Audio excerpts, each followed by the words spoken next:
வணக்கம் நண்பர்களே. ஏற்கனவே நம்ம கூட்டுத்தொடர் வரிசை பெருக்குத்தொடர் வரிசைக்கு 2-3 வீடியோஸ் போட்டிருக்கோம்.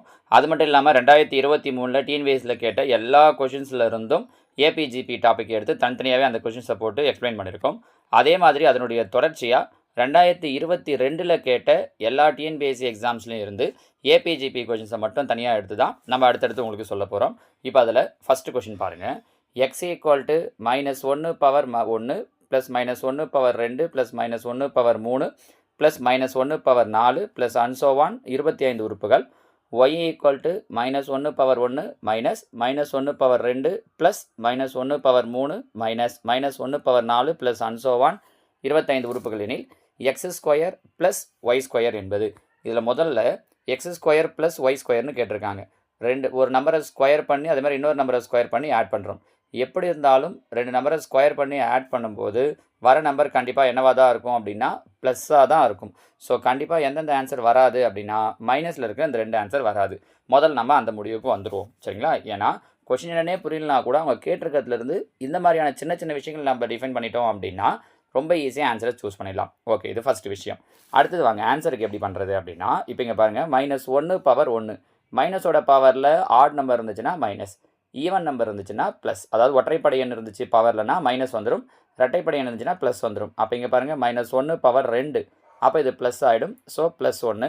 அதே மாதிரி இங்கே பார்த்தீங்கன்னா -1 பவர் 3, அப்போ -1. இது -1 பவர் 4 +1. அதாவது இங்கே பாருங்கள் +1 -1 +1 -1 கேன்சல் ஆகிடும். அதாவது 2 உறுப்பு கேன்சல் ஆகிடும். அவங்க மொத்தம் எத்தனை சொல்லியிருக்காங்க? 25 உறுப்புகள். ஸோ 2 முதல் உறுப்பு -1 வருது. இப்படியே 2 கேன்சல் ஆகிட்டே வந்துருச்சு அப்படின்னா கடைசியாக 25வது உறுப்பு என்ன வரும் அப்படின்னா -1 வரும். கரெக்டாக முதல் உறுப்பு 1 3 5 7 9 எல்லாம் -1 வரும். 2 4 6 8 எல்லாம் பார்த்தீங்கன்னா +1 வரும். அப்போ 25வது உறுப்பு -1. ஸோ எக்ஸோட வேல்யூ என்ன கிடைக்கும் அப்படின்னா -1.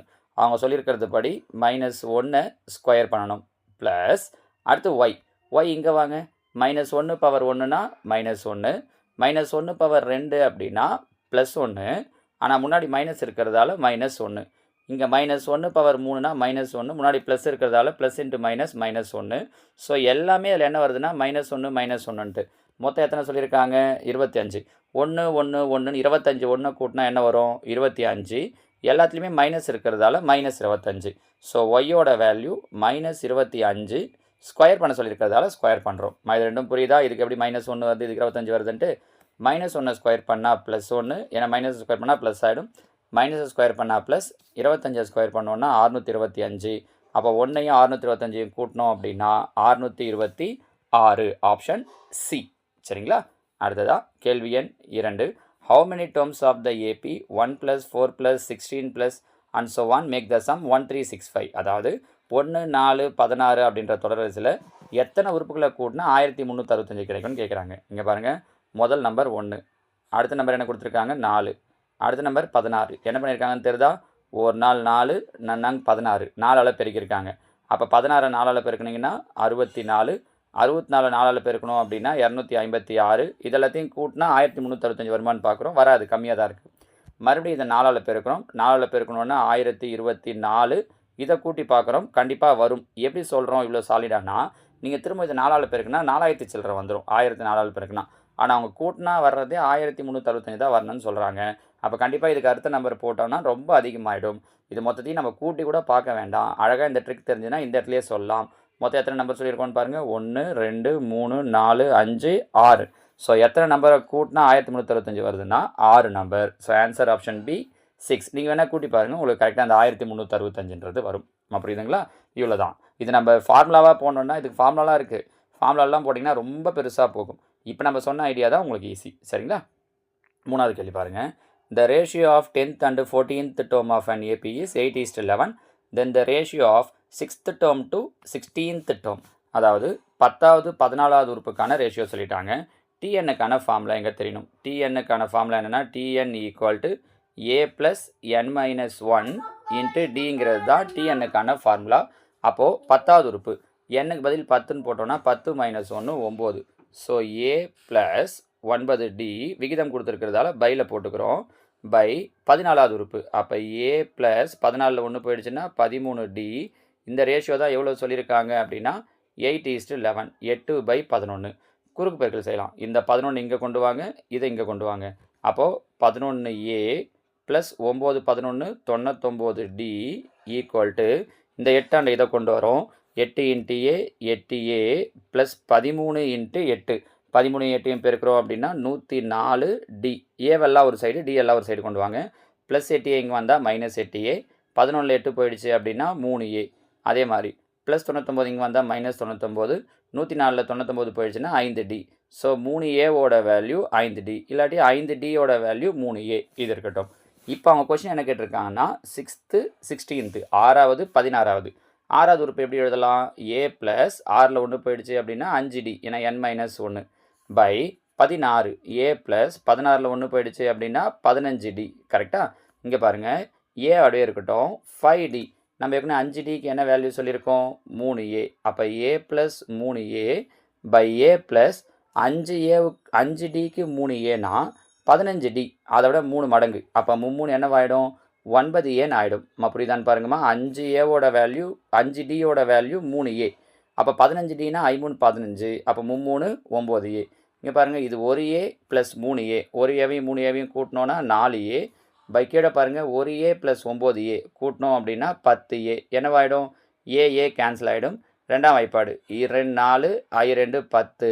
ஸோ மேலே இருக்கிற நம்பர் 2, கீழே இருக்கிற number 5. So answer 2:5 option D. புரியுதுங்களா? இதே மாதிரி 2023 ஒரு கொஸ்டின் கேட்டிருந்தாங்க. அது டைரெக்டாக புக் கொஸ்டின் எடுத்து கேட்டிருந்தாங்க. இங்கே புக்கில் இருக்கிற அதே மாடலில் க்ரியேட்டிவாக கேட்டிருக்காங்க. சரிங்களா? 4வது கேள்வி பாருங்கள். 11 centimetre 12 centimetre 13 centimetre and so on 24 centimetre பக்க அளவுகளை கொண்ட 14 சதுரங்களின் மொத்த பரப்பளவு காண்க. நம்ம இந்த மாதிரி கொஸ்டின்ஸுக்கு எப்படி ஆன்சர் கண்டுபிடிக்கிறதுன்னு ஸ்பெஷல் சீரிஸ்னு தனியாக ஒரு வீடியோ போட்டிருப்போம். அதில் நம்ம இதை பற்றி சொல்லியிருக்கோம். மொத்த பரப்பு, சதுரங்களுடைய பரப்பு, சதுரத்துடைய பரப்பளவுக்கான ஃபார்முலா A² இல்லையா? அப்போது 11 ஸ்கொயர்லேருந்து லைனாக அவங்க எது வரைக்கும் கொடுத்துருக்காங்கன்னா 24 ஸ்கொயர் வரைக்கும் கொடுத்துருக்காங்க. ஒவ்வொன்றுத்தையும் ஸ்கொயர் பண்ணி ஆட் பண்ணலாம். ஆனால் அது ரொம்ப பெருசாக இருக்கும். ஒவ்வொரு ஸ்கொயர் நம்பரும் தெரியணும், அதுக்கப்புறம் ஆட் பண்ணணும் அப்படின்னும் போது அது உங்களுக்கு ரொம்ப பெருசாக போகும். அப்போ என்ன பண்ணலான்னா ஃபார்முலா நம்ம தனியாக வீடியோ போட்டிருக்கோம் பாருங்கள். n × n + 1 × 2n + 1 by 6. நான் வேணா அந்த வீடியோ லிங்க்கை கீழே தரேன். அதில் ஒவ்வொரு டைப்லையுமே அவங்க கேட்குறாங்கன்னா எப்படி போடுறது அப்படிங்கிறதெல்லாம் சொல்லியிருப்போம். சரிங்களா? இப்போ இதில் என்னோட வேல்யூ 24. அப்போ 24 × 24க்கு அடுத்த நம்பர் 25 × 2n + 1 48 1 49 பை 6. ஆனால் இந்த ஃபார்முலாவை எப்போ யூஸ் பண்ணோன்னா 1லேருந்து ஆரம்பிச்சிருந்தா தான். இவங்க எதுலேருந்து யூஸ் ஆரம்பிச்சிருக்காங்க? 11லேருந்து. அப்போ எது வரைக்கும் வரல? முன்னாடி இருக்கிற 10 வரைக்கும். ஸோ மைனஸ் என்னுக்கு பதில் 10ன்னு எடுத்துக்கணும். கரெக்டாக?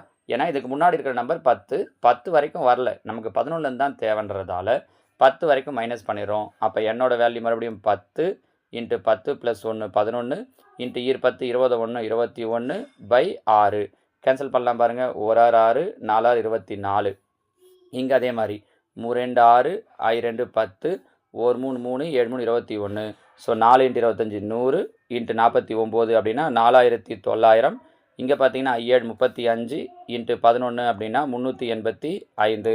அப்புறம் எடுத்து மைனஸ் பண்ணுறோம். 4900லேருந்து 385 மைனஸ் பண்ணோம் அப்படின்னா 4515. ஆப்ஷன் சி தான் இதற்குண்டான சரியான விடை. புரியுதுங்களாம்மா? ஏபிஜிபியிலேருந்து எப்போ இருந்தாலும் எல்லா எக்ஸாம்லேயும் கட்டாயமாக 1 இல்லைனா 2 கேள்விகள் கேட்டுடுறாங்கன்றதால நிச்சயமாக இதெல்லாம் நம்ம தெரிஞ்சு வச்சுருக்கணும். 5வது கேள்வி பாருங்கள். இதில் ஒரு சதுரங்க பலகையில் எத்தனை சதுரங்கள் இருக்கும்? இதையும் 2023 கேட்டிருக்காங்க. நாமளும் முன்னாடி வச்ச டெய்லி டெஸ்ட்லேயும் இதை கொடுத்துருக்கோம், காலை எழுந்தவுடன் கணக்குலையும் இதை கொடுத்துருக்கோம். இதை நீங்கள் டைரெக்டாக ஆன்சராக கூட ஞாபகம் வச்சுக்கலாம். ஒரு சதுரங்க பலகையில் இருக்கக்கூடிய மொத்த சதுரங்கள் எத்தனைன்னு கேட்குறாங்க அப்படின்னா 204 அப்படிங்கிறது தான் ஆன்சர். நீங்கள் எதையுமே போட்டு பார்க்காமலே இந்த ஆன்சரை சொல்லணும். ஏன் இதில் ஏபியில் வச்சுருக்கோன்னா இதுவும் ஏபி டாப்பிக்கை பேஸ் பண்ணி வர்றது தான். ஒன்றும் இல்லை. இப்போ முன்னாடி ஒரு ஃபார்முலா சொன்னோம்ல, என்ன ஃபார்முலா சொன்னோம்? n × n + 1 × 2n + 1 பை 6 அந்த ஃபார்முலா யூஸ் பண்ணி தான் சொல்ல போகிறோம். எப்படின்னா ஒரு செஸ் போர்டில் மொத்தமாக 8 லைன் இருக்கும். இந்த லைனில் 8 இந்த லைனில் 8. அப்போ எல்லாமே சதுரங்கள்ன்றதால சதுரத்துடைய ஏரியாவுக்கான ஃபார்முலா A² இல்லையா? அதை வச்சு அந்த 8 n-க்கு 8 எடுத்தோன்னா 8 × 8 + 1 9 × 2 16 1 17 பை 6. 3 2 6 4 2 8 1 3 3 3 9. ஸோ 4 3 12 12ஐயும் 17ஐயும் பெருக்கிறோன்னா 204. இது எப்படி வருது அப்படிங்கிறதுக்காக நான் உங்களுக்கு செஞ்சு காட்டியிருக்கிறது. ஆனால் நீங்கள் என்ன பண்ணுறீங்க? இந்த கொஸ்டினை கேட்டாங்கன்னா இப்படியெல்லாம் போட்டு பார்க்கக்கூடாது. டைரெக்டாக ஆன்சர் 204ன்னு போட்டணும். 64 ஆன்சர் கிடையாது. நம்ம என்ன யோசிப்போம் அப்படின்னா மொத்தமாக 64 சதுரம் இருக்குன்ட்டு.